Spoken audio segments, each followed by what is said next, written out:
देवियों, सज्जनों,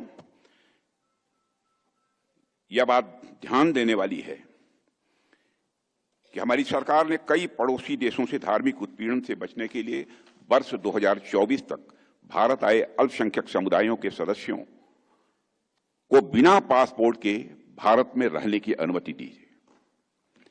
आज मैं कह सकता हूं कि हमारे पड़ोसी देशों के इन भाइयों और बहनों का सम्मान से ही जीने का अधिकार भारत में मिल रहा है और इस अधिकार को दुनिया की कोई ताकत छीन नहीं सकती है।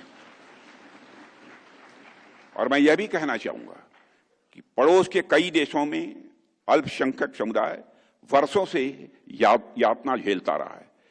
उनके घर जलाए गए, उनके बच्चों को मारा गया, बेटियों के साथ जुल्म अत्याचार किए गए, लोगों का जबरन धर्म परिवर्तन कराया गया।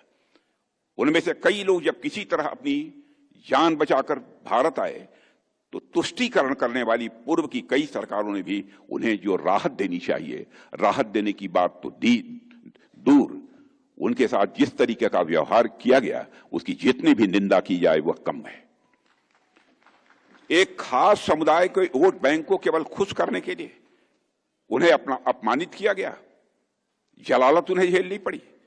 पड़ोस के देशों से आने वाले एक विशेष वर्ग को शरण दी गई, लेकिन इस हिंदू समाज के लोग जो वाकई में इसके हकदार थे उन्हें जो अधिकार मिलने चाहिए थे वह अधिकार नहीं दिए गए।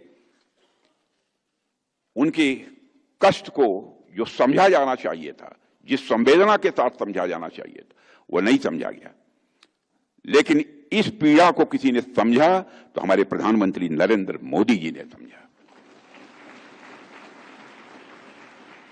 हमने उस पीड़ा को समझा, उस दर्द को महसूस किया और हमारी सरकार ने कानून बनाकर, मेरे साथियों, यह सुनिश्चित किया कि हम उनके घाव पर मलहम लगाएंगे और हमने उस घाव को भरने का काम किया है जो घाव हमारे बहनों भाइयों को कष्ट दे रहा था, पीड़ा पहुंचा रहा था। इसलिए हम नागरिकता संशोधन विधेयक लेकर आए। अगर मैं सिंधी समाज की बात करूं यहां पर, तो सिंधी लोग सिंधु घाटी सभ्यता के वंशज हैं, जिसे इतिहासकार आज विश्व की सबसे प्राचीन सभ्यताओं में से एक मानते हैं। ऐसे लोग लंबे समय तक सेकंड क्लास सिटीजन, द्वयम दर्जे के नागरिक की तरह जीवन जिए, यह अन्य किसी को मंजूर हो सकता है, लेकिन हम लोगों को किसी भी सूरत में यह मंजूर नहीं था।